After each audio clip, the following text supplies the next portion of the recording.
Tuesday morning, everyone, and I forgot to put my light on, Ryan. There Start we as you mean to go on. There we go. We're definitely not doing this last minute or anything today. Hello, everyone. How are you? Lovely to have you with us as we discuss Celtic today. Plenty to chat about as well. Some comments from Neil Lennon yesterday that have got people talking. Nothing majorly controversial. Celtic being a good bit ahead of Rangers. That's not controversial to say, Ryan, is it? I think it's just fact. At this moment in time, Celtic are by far the dominant team in Scottish football. They're gunning for a treble at the end of the season. Hopefully they can get one step closer at the weekend against Hibs. The two informed teams playing against each other on Sunday afternoon, already counting down the days to being at Celtic Park and enjoying that game. But yeah, nothing controversial. From, on spot 4 or 5 days. Said you were counting down, so you should probably know, no? Sorry, everyone. I wasn't expecting a follow-up question, Hamish. Just in one of those moods today. Lovely to have you all with us. Mary and Henrik, if that's your real name, and Charlie and Sinan. Is that how you say that name? I've not actually seen that name, but lovely to have you all with us, everyone. Let us know what you're thinking, how you're feeling. Are you enjoying the rare midweek off? Ryan, are you enjoying the rare midweek off? I'm enjoying it more because I know that the Celtic players are recuperating for a big game on Sunday. As much as I like having a game during the week, particularly home games that you can go to, you get midweek games under the lights at Celtic Park. Always enjoy them, but I'm happy that Celtic are getting this chance to rest and really focus on the game at the weekend against Hibs. Hibs are going to bring a massive crowd with them. Their players are going to be up for it after an Edinburgh Derby win. They're really doing well at the moment under David Gray. David Gray's managed to turn it around completely, and they're currently third in the Scottish Premiership table, and deservedly so. They're arguably the informed team in the league at the moment. In fact, I don't even think there's an argument to be made. I think it's 14 games unbeaten. It's up to Celtic to break that. It's going to be good at the weekend, but I'm glad that Celtic have that time. You know, the likes of Dyson Maeda, Arne Engels, they can rest and recuperate and get ready for a massive game on Sunday. It's the biggest game of the season. Every game in the Scottish Cup now, I think, is the biggest game of the season, and I hope that they're ready for it on Sunday. It's going to be one hell of an atmosphere. I just hope they're up for the task, because if they can get that win, then they're going to Hampden and they're one step closer to getting that treble that we're all looking for. So yeah, looking forward to that, but happy at the same time that they're getting that rest that they need. Yeah, I think it's 15 games actually. Hibs are unbeaten. Their last defeat was at Celtic Park, so it's a hell of a run. We may discuss that a little bit more today because it's a game that's got everyone talking. There's a few other things to discuss, though. As I say, we've got a bit of Lennon dominating things today. Neil Lennon and also Lenon Miller. See what I did there? Because there's been reports about Lenon Miller potentially still being of interest to Celtic in the club, making a bid for him in the summer. So we will come on to that, everyone. I know some of you are bursting to chat about that already. But Neil Lennon yesterday, so he was doing media at Hampden. This was ahead of the cup quarters that are on this weekend. You were there, Ryan, speaking about a range of issues, I believe, Neil Lennon. And yeah, talking about the gap between Celtic and Rangers. It's a chasm.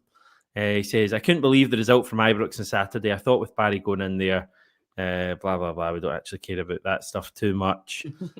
He's basically saying that there's a huge gap between it and it's a psychology issue for Rangers. So, yeah, I thought we could just have a little bit of a chat about that. And clearly, I think it's a massive gap between ourselves and Rangers, but it's about, continuing that gap and growing it if possible. And to be honest, I think Celtic are going to keep growing this gap, because personally, I almost feel as if Celtic have kind of moved beyond Scottish football this season a little bit. Obviously, we still play the majority of our games in Scottish football, and we still have to win all 3 trophies. That's the requirement of Celtic at the start of the season. But I've found this season more than any that the manager has got most excited by the European stuff, the players and us as a fan base. It's been the European stuff that's really driven this season. And I just think as Celtic continue to push forward in Europe, which is clearly the aim, to try and better even what we achieved this season, which I think is possible, then I just think the domestic stuff's just going to continue to become pretty straightforward for Celtic, even if Rangers have a bit of an improvement under a new manager, new owners, etc. I quite simply think Celtic are operating in a different world at the moment. Yeah, and there seems to be this notion that if Rangers are to get new owners, then Celtic are just going to stand still in all of this.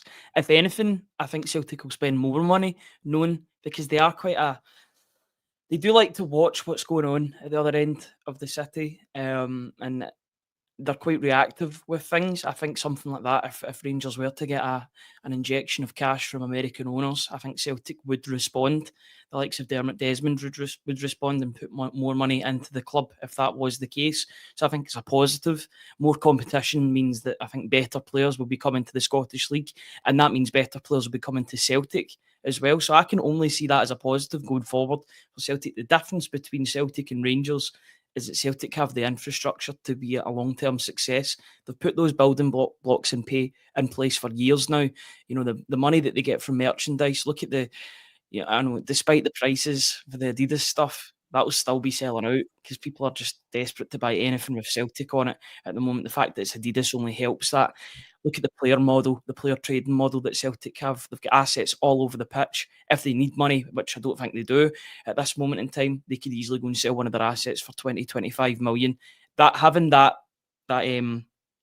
comfort knowing that there's assets both on the park and off the park can only help Celtic going forward.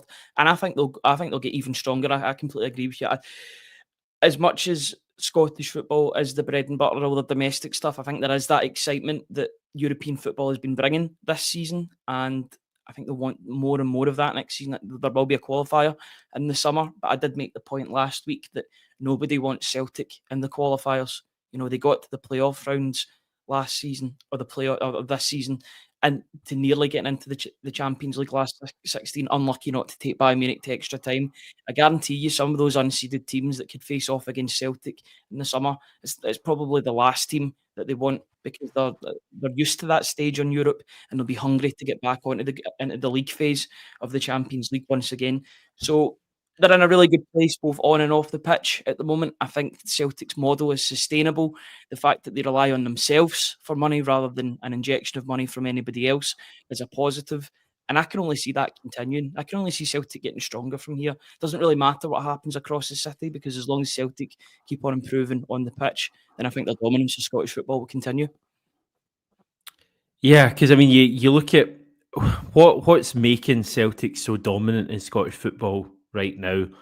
Clearly, in recent years, and I talk about recent years, the last 10 years, basically, I think we've had really good managers. I mean, I think Brendan Rodgers, Ange Postecoglou are you know, I think both of them are world-class managers. Brendan Rodgers, certainly, what he's done. And I think Postecoglou is a great manager as well. So that's been a big part of our success. And I think you saw that when Brendan Rodgers came in 2016. And it's really, that's kind of where I view this modern Celtic that win all the trophies. It began in 2016. And I think the foundations that were laid at that point, because remember, prior to that point, we didn't really win cup trophies frequently. Of course, we won them occasionally, but we didn't win trebles at that point. We'd won, I think, was it 4 in our history at that point, and now we've got, is it 8 or 9 or something like that, possibly going for more than that this season. So I think Brendan Rodgers coming in has been a huge part of that. But it feels to me now that obviously if and when Brendan Rodgers eventually leaves the club, it doesn't feel to me like, you know, things are going to regress at the club. Like it feels like there's just like a winning mentality now in the squad. And I know even guys like that will move on, like Callum McGregor's obviously a huge part of it, James Forrest, guys like that. But it just feels to me you've then now got a kind of people under that who will kind of continue that. Guys like Alistair Johnson, Cameron Carter-Vickers, who may remain at the club for years. There's a number of them there. So it just feels now that, as I say, like Celtic are pushing forward in the European stuff and making progress there. And it's what I think we've called out for ages as Celtic to make progress in Europe, because we all know that it's not a case of choosing between domestic dominance and European progress. Like if you push yourself and match yourself against the top European teams like we've done this season and done fairly well, I would say, then the domestic stuff takes care of itself. So Yeah, I think Neil Lennon's right. I mean, his big calls are on Rangers, and I think it's a good point you make. Rangers aren't going to be as bad as this next season. They're going to improve. You would think they'll probably get a better manager than they've got at the moment in charge, and they might finally get rid of some of the losers in their squad. You might see an improvement, but I'm just not particularly worried because we have been in this position before. And Rangers did then eventually win a league title in the COVID season. I know there was a lot of factors going on there, but do you feel that obviously Celtic aren't going to win every single trophy for the rest of eternity, but it does feel quite secure at the moment that the club, while not perfect in all of their stuff, transfer business I think can be slicker and quicker. It does feel generally like the club are starting to maximise their potential, or certainly push a bit forward in that stuff. You look where Celtic were, especially during the 2020-21 season, and you look from there to now, and it's almost as if they're two different clubs, both in the communication to the fans, what they do in the transfer window. Now, granted, everybody at the time was saying it was a great transfer window in the 2020-21 season when they put it out on paper, the likes of Ajeti, Barkas, Shane Duffy. You mention those names now, and it's now with a little bit of disdain because of the way that season transpired. But I think everything's a lot more measured with the club. Yes, they could be quicker in the transfer window, and I think there was disappointment that a striker wasn't brought in January. But at the same time, they've managed to save themselves because Maeda's all of a sudden turned into arguably Celtic's best striker at the moment. In fact, there might not even be an argument about that, given the way that he's playing through the middle, and maybe the way that Adam Ida's playing through the middle too. But just for the summer, I want them to consolidate and keep on and continuing to improve. They can't stagnate here. They've got to improve. I think there will be exits in the summer. I think there'll be maybe 2 or 3, maybe a couple of really big exits. Hatate might want to look elsewhere. That might be why Lenon Miller's getting linked over the past couple of days. But having that pathway for players, if one player's going to leave, then bring another guy in that could be just as good, if not maybe better. I think that breeds positivity, and it can easily make Celtic better in Europe as well, because if you were to take Hatate out of the team in what he's 26, 27, really talented player, was so good in the last half hour against St Mirren. That assist to Yang for the third goal was a bit of brilliance from him. He might see his future being elsewhere. Bringing in somebody that's 19, 20 years old in Lenon Miller, you're bringing in somebody for the present, but you're also bringing in somebody for the future as well. And that's another asset. Scottish player, so it ticks every box. I know I've kind of segued into Lenon Miller, but I do hope that this summer is the transfer window that he does make that move to Celtic, because I think he's only going to get better. And he could be the first player, even if these rumours are true about Rangers with the cash injection that they're going to get from the American owners, this could theoretically be the first battle between the two teams for a player coming in for a young Scottish player. And we've not seen that in a while. Usually Celtic want a player, they'll go and get one. But if they do have more money to play with, then all of a sudden Lenon Miller might have a decision to make. But I hope it's at Celtic, because I really do rate him as a young player. And he was so good against Rangers at the weekend. I watched some clips of him, and he really does look the business. He seems to have improved on his fitness. I know he's been injured for the past couple of months, but he looks to be back and better than ever. I do want to see more of him. Hopefully it's at Celtic next season. But if it's a choice between ourselves and Rangers, and we're obviously biased, but from a neutral standpoint, there really is only one winner at the moment. In fact, the only negative you could see about signing for Celtic would be you're not going to get, or you're going to have more of a fight to get in the starting 11 than you would at Rangers or any other Scottish club. But you look at all the positives, Champions League football. I know it's not guaranteed next season, but you fancy your chances in one qualifying tie in the Champions route, chance to win trophies, even like the stadium. I always think, would you rather play in front of 60,000 or 50,000 every second week? So yeah, I just feel really good. I just think Brendan Rodgers has got the bit between his teeth now, and he wants to see how good he can make this Celtic team. And I think this season in Europe was massively encouraging. Like, you just can't get that 90 minutes at the Allianz Arena out of your head. Like, I still think about it. I know it was only a few weeks ago, but I still think about it. Like, we were 30 seconds from winning in 90 minutes or 94 minutes at the Allianz Arena. Like, it was as good a Celtic performance as you'll ever see anywhere, certainly in the modern day.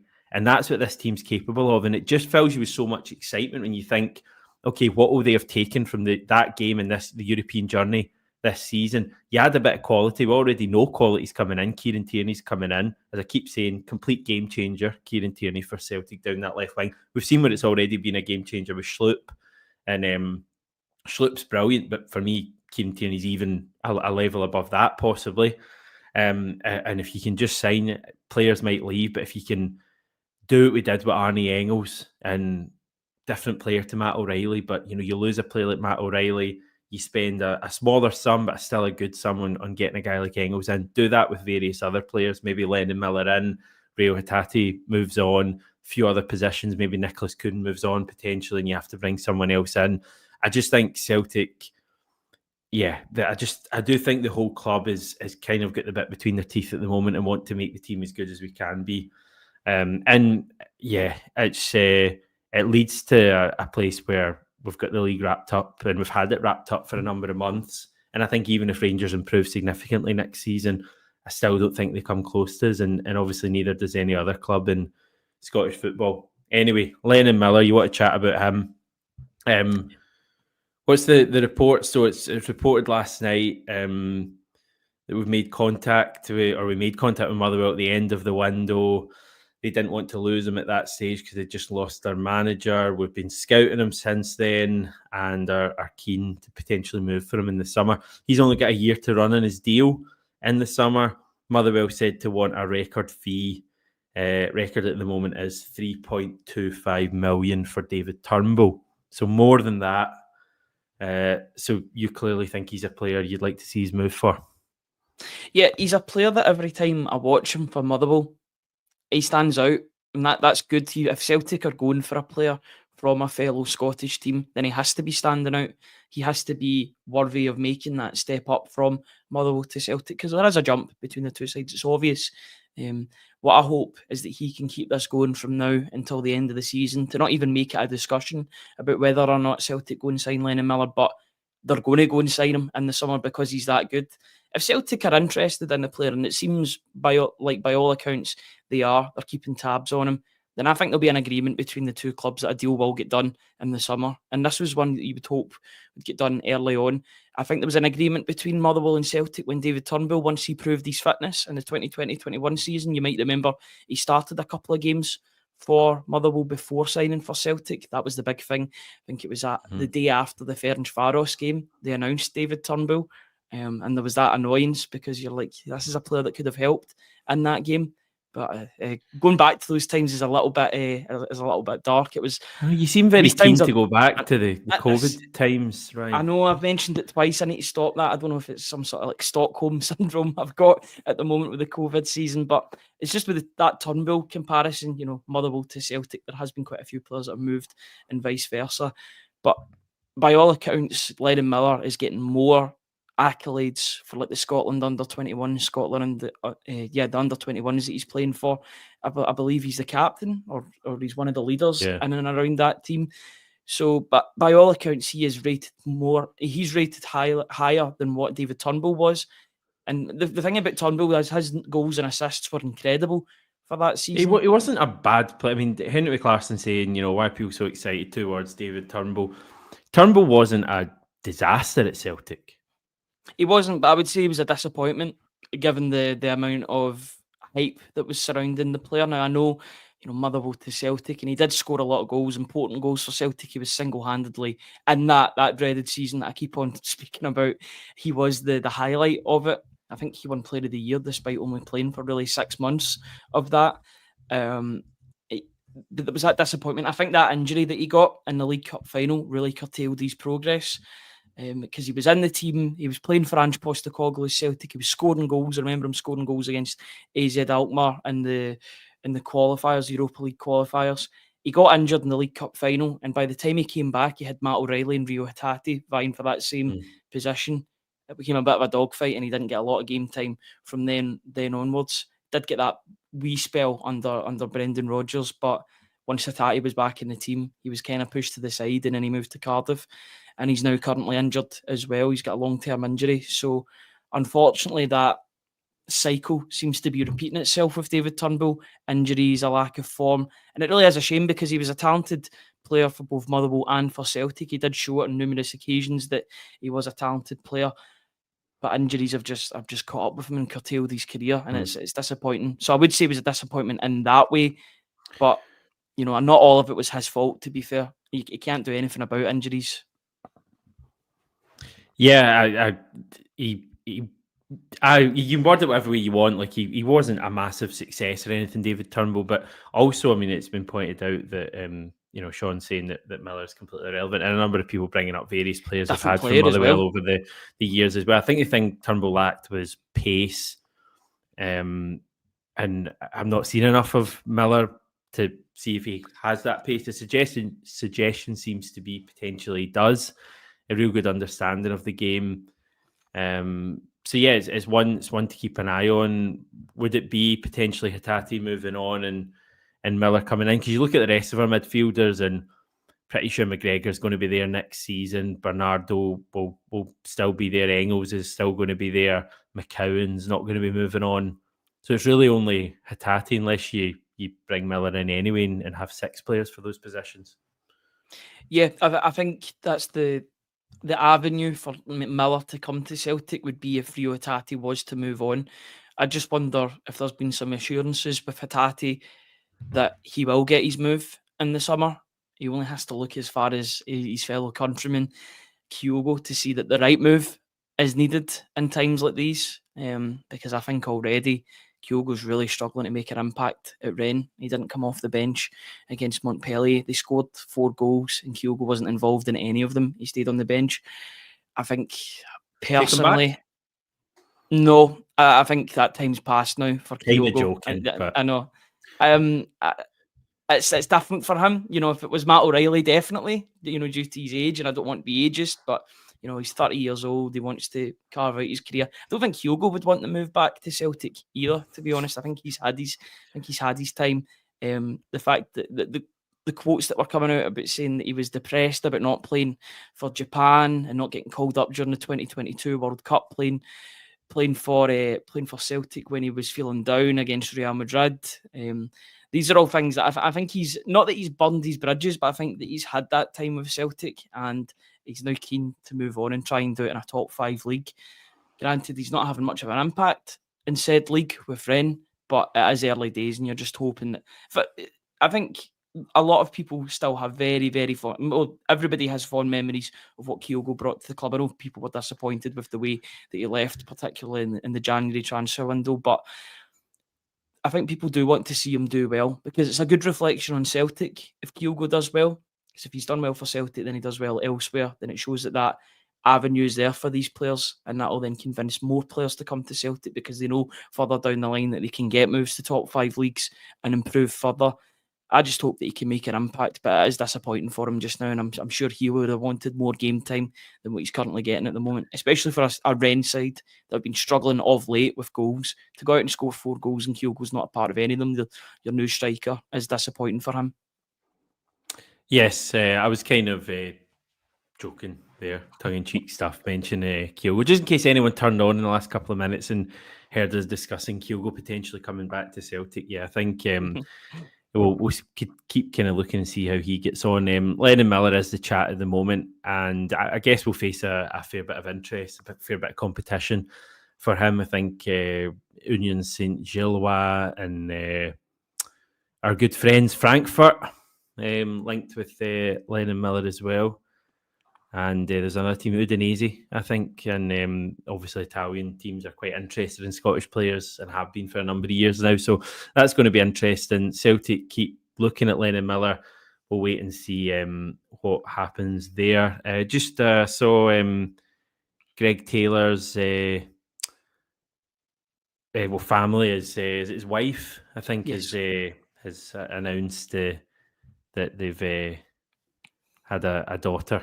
Which is really good. So that's great news. I think Brendan Rodgers actually spoke about that at the weekend as well.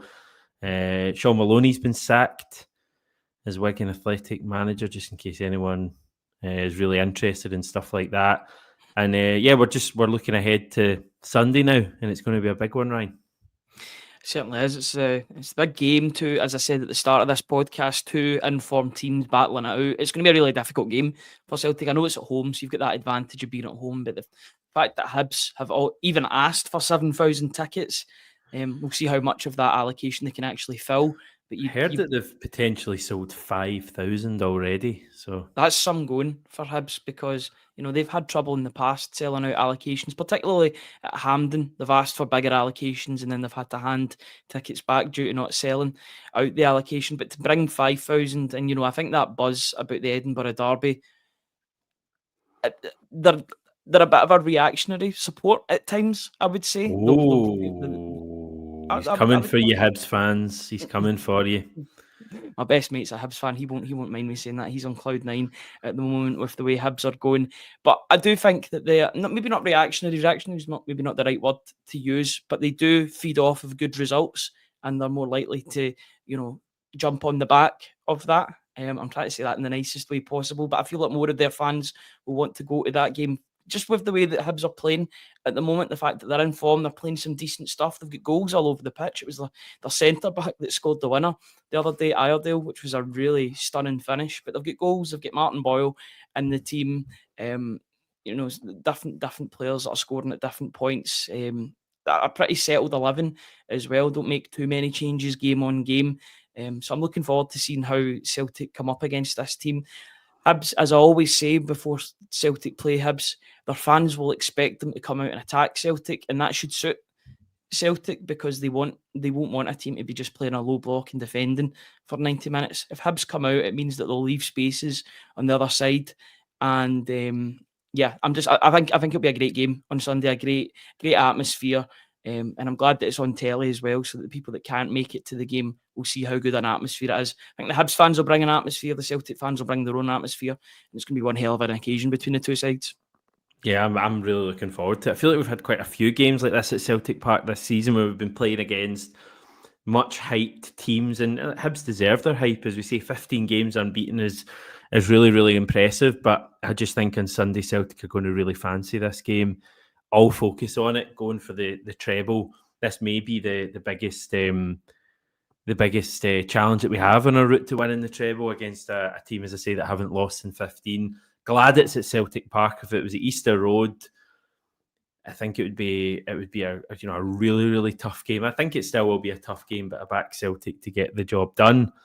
Ryan, are you saying Hibs supporters are theatre goers?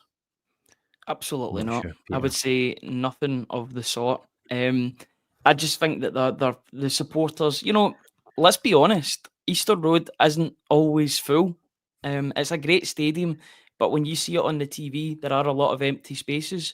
Hibs should be, one of the biggest clubs in Scotland in terms of supported. Great stadium. I think they've got a really good infrastructure at the moment with the Gordons and the Black Knight group that's owned by Bill Foley in Bournemouth. I think they're a team on the up at the moment, and it shows in the table. They're third place. They are the informed team in the league at the moment, and they'll bring a challenge for Celtic. It's the toughest draw out with Celtic playing at Easter Road. It's the toughest draw that Celtic could have got. And I'm really looking forward to Sunday. I think it's going to be a great atmosphere and hopefully a great game with Celtic coming out on top at the end, within 90 minutes if possible. Excellent stuff. It could be one of those afternoons at Celtic Park on Sunday. Right, we'll leave it for now. Just before we go, a quick word from our sponsor. This Celtic Way video is brought to you by S1 Jobs. If it's time to hand in your transfer request, then please head over to s1jobs.com and upload your CV today. They've got thousands of jobs across Glasgow, Edinburgh, and the surrounding areas. You'll find the one you need at S1 Jobs. So if you're after a job, start your search today. Anything else, Ryan? Then we'll head. No, I think we've covered everything, but it's just a really good place at the moment. Enjoy this week without the football. Enjoy the Champions League football that will be on the TV tonight, but just know that it's a big game on Sunday for Celtic, and they'll be getting ready for that, primed and ready for a big night or a big afternoon at Celtic Park. And fingers crossed Celtic can book their place in the semi-finals. Can't wait for it. Still got plenty of time to build ahead to the game on Sunday. I'll be back tomorrow.